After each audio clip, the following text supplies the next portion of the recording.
We start things off tonight with a weather impact alert as we take a live look out over Pioneer Courthouse Square. Record-breaking heat is set to move in as World Cup festivities continue here in downtown Portland. Thanks so much for joining us tonight. I'm John Adams. Let's head right on over to meteorologist Joe Ranieri.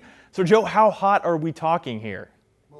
Record-breaking heat moving in for tomorrow and Monday. It's even hot out there right now with temperatures in the low 90s. Now, come tomorrow morning, you're going to notice how warm things are, even by the sunrise. So the heat advisory will be taking effect along the Oregon coast, up and down the I-5 corridor, and all the way north into southwest Washington and beyond. That's the heat advisory that's in effect from 11 a.m. tomorrow until late Tuesday night.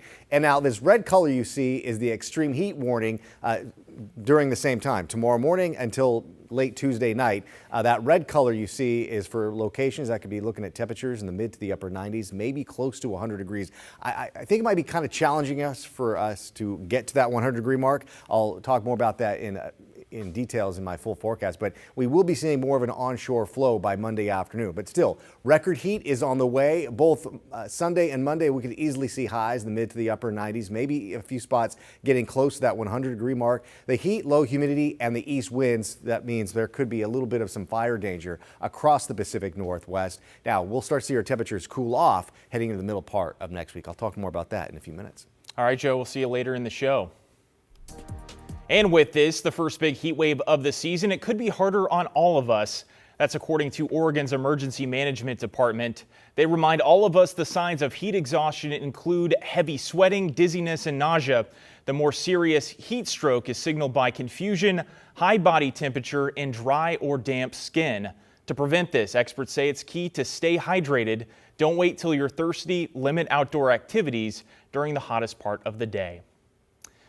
And donations from the community are helping Blanchet House in Portland's Old Town keep our homeless population cool during this heat wave. The nonprofit is collecting new and gently used water bottles to sanitize, fill, and hand out to those in need at its Northwest Gleason Street location. Blanchet House provides basic relief for folks looking for food, water, and support services. Many people that come to Blanchet House are new to homelessness or have experienced a crisis where they have nothing, aren't getting the news, aren't hearing weather updates, don't have a phone, so they might be caught out in the hot sun unexpected, become dehydrated, which can cause, heat-related illnesses. Water bottles. Blanchet House is also handing out fans, sunblock, sunglasses, and sack lunches from the community. If you want to help donate, you can read up on what they need on their website, blanchethouse.org. Then drop off the donations at their Old Town location, 310 Northwest Gleason Street, every morning of the week except Sunday, 8 a.m. to 10:30 a.m. or in the afternoons, Monday through Saturday, 1:30 to 4 p.m. Stay with KGW for continuing coverage of our weather impact alert, however long the heat stays around.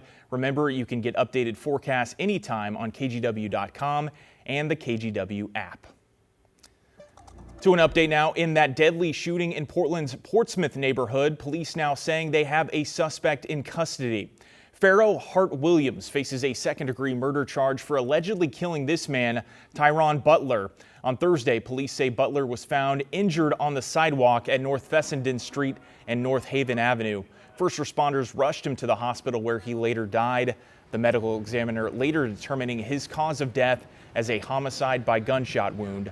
Hart Williams has now been booked into the Multnomah County Detention Center. And developing in Northeast Portland, homicide detectives are working a scene in Rocky Butte Park where a man is dead after a reported shooting. Officers responding to the park just before 4 o'clock this morning. They have a person in custody, but detectives haven't determined if he was involved in this case. Right now, Northeast Rocky Butte Road is closed at both park entrances, but officers will escort residents to and from their homes. Portland City Councilors want to hear from you about plans to spend more than $100 million on renovating the Moda Center. That's how much the city is responsible for as part of a more than $500 million project. Jay Coulter went to a couple pop-ups across town today where residents could talk to councilors directly. 4 of these pop-up tents were up around Portland on Saturday where counselors could have one-on-one conversations with residents to hear their questions and concerns about the Moda Center renovation. You get the team here, or you want the team go to Raleigh. At Lentz Park Saturday morning, Portland City Councilors heard from residents directly as they mull over a deal to renovate the Moda Center that would cost the city $120 million. I think it's worth investing in, even for non-sports fans, because it's a cultural touch point, it's a cultural intersection, and brings people together, whether it's the Fire, the Blazers, or concerts. The Trailblazers are pushing for public funding to overhaul the 30-year-old building, describing it as essential for the team's long-term future in the city. Governor Tina Kotek signed a bill last month that delivers $365 million to the project, conditional on the team signing a 20-year lease and the city and county contributing the remaining cost. The money from the state coming through bonds to be paid off by current and future income taxes paid by the Trailblazers. So resident Neil Buddy feels like it's now or never to get the arena renovated. Without the Trailblazers, we lose the money to renovate the Moda Center, right? Because it's being paid from their taxes, and then concerts stop coming. We start to then have to pay out of our own pockets, and I'm trying to avoid having any taxes, that any bonds where our actual income taxes start happening. I think it's hugely important that tax revenue be part of the conversation for how we pay for this. There's a lot of different sources of money we're going to have to look at, but if we lose that as an option, we're going to have a lot harder time figuring out how to close the gap. A handful of city councilors also at McCoy Park Saturday as part of these pop-ups. I've been hearing people who are workers at Moda who talk about the potential expansion of their job or loss of job. And then there's folks who don't want to spend public dollars at all. And then there's a lot of I'm open to the conversation, but don't spend PSEF dollars on things that the voters didn't approve. And if you missed it on Saturday, 4 more of these tents will be up on Sunday at different parks, a full list of which you can find linked on our website, kgw.com. Back to you. All right, our Jake Holter reporting. Thanks so much, Jake. A Portland State student has a warning for all of us after she jumped on an e-scooter and ended up with a broken back. Maddie Benson was riding a scooter earlier this month when she ran into a concrete divider in the roadway. Benson was thrown off. She fractured her spine in at least 3 places and damaged her knee. Benson also hit her head and wasn't wearing a helmet. Now she wants to get the word out about the risks of riding she didn't fully realize. Even though it probably doesn't seem very lucky to break your back, I do feel very lucky that it wasn't worse. Benson's injuries appear to be part of a growing trend. Randall Children's Hospital says it's now seeing at least 1 person per week come in with a serious injury tied to an e-scooter. A Southeast Portland property owner was hoping to build his dream home. Instead, he's dealing with a massive headache. That's in the form of tens of thousands of tires. We're talking about stacks and stacks of them. You can see them right there. Catherine Cook looks into what appears to be a growing problem across the Portland metro area. That's 1.2 acres of tires. Contran says none of these tires, some 75,000 of them, are his. He says they were just dumped here over the last 2 months. Then you start going through all the way in the back. Tran bought this property off Southeast 174th and Powell in April.